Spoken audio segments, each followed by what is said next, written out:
देखने वाले हैं the making of global world में इंटर वॉर इकोनॉमी के आगे का। बेसिकली इंटर वॉर इकोनॉमी हम ऑलरेडी पढ़ चुके थे। उसमें हमने ये पढ़ा था, यहाँ तक पढ़ लिया था कि जो एग्रीकल्चरलिस्ट लोग थे, ठीक है, उन्होंने बहुत सारा ग्रेन उगा लिया था, ठीक है, वहाँ तक का हमने पढ़ लिया है। अब उसके बाद का हम देखेंगे कि हेनरी फोर्ड, जो कि फोर्ड कंपनी के एक पेन्योर हैं, ठीक है, वॉज अ पेन्योर, ठीक है, इनके पास, ठीक है, इन्होंने मास प्रोडक्शन करना चाहा, rise in mass production in US. तो मतलब इन्होंने मास प्रोडक्शन करना चाहा। मास प्रोडक्शन करने के लिए इन्होंने क्या किया, एक कॉन्वेयर बेल्ट लगाई। कॉन्वेयर बेल्ट मतलब एक ऐसी बेल्ट जिसमें कि बार बार सामान आ रहा है, ठीक है। तो मान इनकी गाड़ी मतलब इनकी गाड़ी की एक तरीके से इंडस्ट्री है, तो गाड़ी को ही लेके चलते हैं, ठीक है। मान लो ये कोई गाड़ी है, ठीक है, ये गाड़ी है, इसका कोई स्पेयर पार्ट खराब हो चुका है, ठीक है, तो ये इस कॉन्वेयर बेल्ट में आएगी, जहां पे ये एक इंटरवल ऐसे सेट हो जाता है कि इस जगह पे आपको रुकना है। उस जगह पे एक मैकेनिक यहाँ खड़ा होगा, ठीक है, वो स्क्रू खोलेगा, एक कोई दूसरा सिर्फ उस पार्ट को हटाएगा, एक दूसरा सिर्फ लगाएगा और एक सिर्फ स्क्रू टाइट करेगा। तो इससे क्या हुआ, एक एग्जाम्पल के तौर पे हमने समझा है। ये 3 मिनट के लिए रुकती थी। इसका बेसिकली मतलब यहाँ पे ये है कि इससे क्या होता है, एफिकेसी बढ़ती है, एफिशिएंसी बढ़ती है। एफिशिएंसी कैसे बढ़ेगी, आपको सोचो, अगर आप बार बार एक ही काम रिपीटेडली कर रहे हो तो आपको वो चीज़ आ जाती है बहुत अच्छे से, एकदम आप फास्ट करने लग जाते हो उस काम को। तो वही सेम चीज़ यहाँ पे भी, ठीक है, इसे एकदम फास्ट काम करने लग जाते हैं, तो इससे ये एफिशिएंसी बढ़ती है। ये चीज थी। साथ ही साथ पहले क्या होता था कि जैसे कोई वर्कर चला गया, बातें कर ली, जैसे मान लो 10 गाड़ियां आई हैं, है ना, उसमें से 5 ही रिपेयर हो पा रही हैं, रिपेयर करने की मैं बात कर रही हूँ एग्जाम्पल के। लेकिन अब क्या होगा, अब 5 नहीं 10 की 10 ही रिपेयर होगी, ठीक है। जो पहले जो वर्कर्स थे उनके पास बहुत ज़्यादा फ्लेक्सिबिलिटी होती थी, वो कभी छोड़ देते थे, कभी कहीं बात कराते थे, कुछ ऐसा हो जाता था। बट यहाँ पे ऐसा नहीं कर सकते हैं, और इसी वजह से पर वर्कर एफिशिएंसी काफ़ी ज़्यादा इन्हांस हो गई, ठीक है, काफ़ी ज़्यादा बढ़ गई। ये एक बहुत बड़ा फैक्टर है यहाँ पे।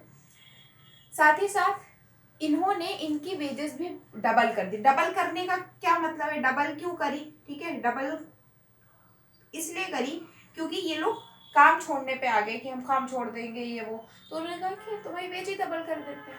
अब मास प्रोडक्शन हो रहा है, अब देखो वेजेस बढ़ी हैं तो लोगों के पास ज़्यादा से ज़्यादा पैसा है, तो लोग चीज़ें और खरीद रहे हैं। प्राइजेस उतनी ही है सामान की, ठीक है, लेकिन वेजेस बढ़ी हुई है तो वो ज़्यादा से ज़्यादा सामान को खरीद रहे हो। साथ ही साथ हायर परचेज चालू किया था। हायर परचेज का मतलब ये होता है जैसे हम लोन्स देते हैं, लोन पे कोई सामान लेते हैं तो वहाँ पे क्या होता था, लोन पे सामान ले लेते थे। कोई रेफ्रिजरेटर है, कोई गाड़ी है या कोई घर है, वो लोन पे ले लेते थे और मंथली और वीकली इंस्टॉलमेंट्स के थ्रू उसे वैनिश ऑफ कर देते थे, ठीक है। लेकिन ये जो है ये बहुत ही ज़्यादा शॉर्ट टर्म के लिए था, शॉर्ट टर्म के लिए था, ठीक है, लॉन्ग टर्म तक ये नहीं चल पाया और क्या आया, great economic depression. Great economic depression के बारे में 2 चीजें बताई गई हैं। एक तो 1929 में आया, ठीक है, 1929 से 1930 तक। यहाँ पे 2 फैक्टर्स बता रखे हैं। एक तो पहले ही बता रखे हैं कि जो एग्रीकल्चरिस्ट लोग थे, मैंने बताया था कि उन्होंने बहुत ज़्यादा प्रोडक्शन कर लिया था। इधर भी यही हुआ था कि बहुत ज़्यादा प्रोडक्शन कर लिया है, अब प्राइजेस बहुत ज़्यादा फेल हो रही हैं, बहुत ज़्यादा कम हो रही हैं, और उससे क्या हो रहा है कि लोग जो एग्रीकल्चरिस्ट लोग हैं उन्हें दिक्कत हो रही है। अब जो यूएस के लोग थे, यूएस में ही ग्रेट इकोनॉमिक डिप्रेशन आया था, तो यूएस के मतलब ग्रेट इकोनॉमिक डिप्रेशन तो पूरे के पूरे वर्ल्ड में एक तरीके से आया था, बट यूएस से स्टार्ट हुआ था। यूएस जो पहले एक डेप्टर था, क्रेडिटर बन चुका था, लोग ज़्यादा मतलब सॉरी यूएस ज़्यादा से ज़्यादा लोन दे रहा था। अब जो लोगों ने पैसा लगा रखा है, ठीक है, एक तरीके से वॉल स्ट्रीट एक्सचेंज है ना, उसमें पैसा किसका जा रहा है, आम जनता का ही जा रहा है। तो वो सोचे कि यार ये वापस आएगा भी कि नहीं आएगा, दे तो रखा है, वापस आएगा भी कि नहीं आएगा, तो अपने पैसे निकालने लग गया और पैसे निकालने की वजह से ये बहुत ज़्यादा एक तरीके से दिक्कत में आ गया। जो बैंक थी बेसिकली, जो बैंक्स थी वो भी बैंक लोन की डिमांड करने लगे कि हमें लोन वापस करो और लोन हमें चुकाओ पूरा का पूरा। तो लोगों के पास पैसे तो होते नहीं थे, लोन कहाँ से दे।